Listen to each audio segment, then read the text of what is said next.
Gentlemen, practice these words in front of the mirror. Although we are constantly exploring the subject, currently, there is no direct evidence that links cell phone usage to brain cancer.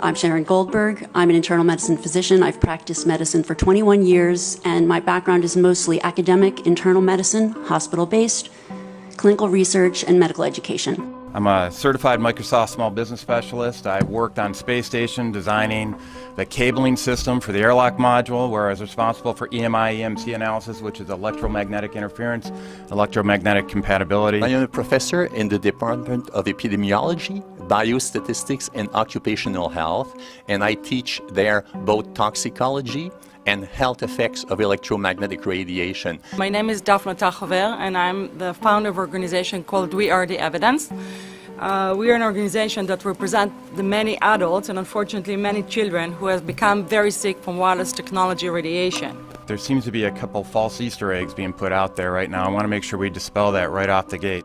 The effects of wireless on health scientifically are very, very clear.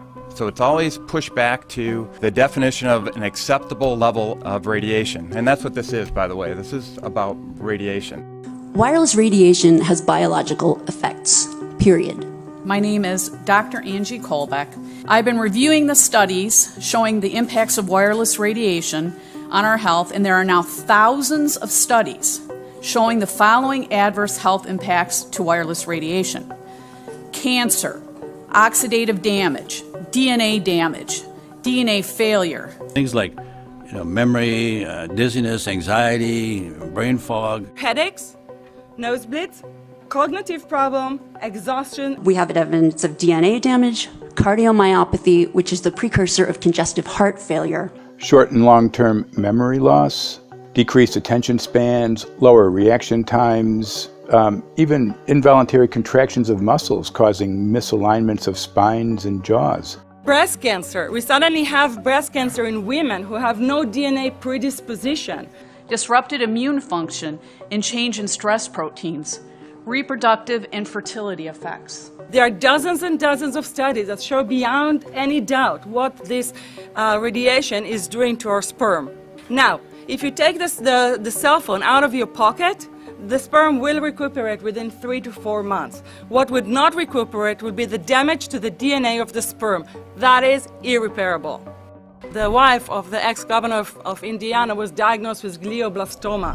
Same brain tumor Ted Kennedy had and John McCain had. Did you look at John McCain's car?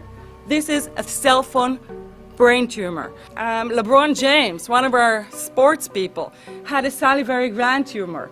That is another cell phone tumor. You didn't hear about it because immediately after that was discovered, he was paid by Samsung to become their spokesperson. We are seeing increases in brain tumors.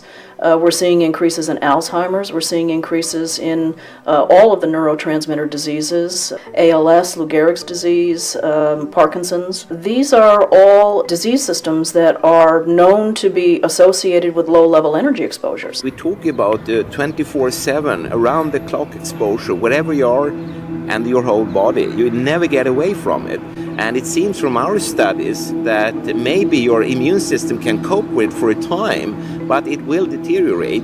Then the irradiation will definitely damage cells at a deeper level, and the question is what will then happen? These are out of peer-reviewed papers, so these are not just hypochondriacs thinking that they're doing it. We're having real problems with this. This is no longer a subject for debate when you look at PubMed and the peer-reviewed literature.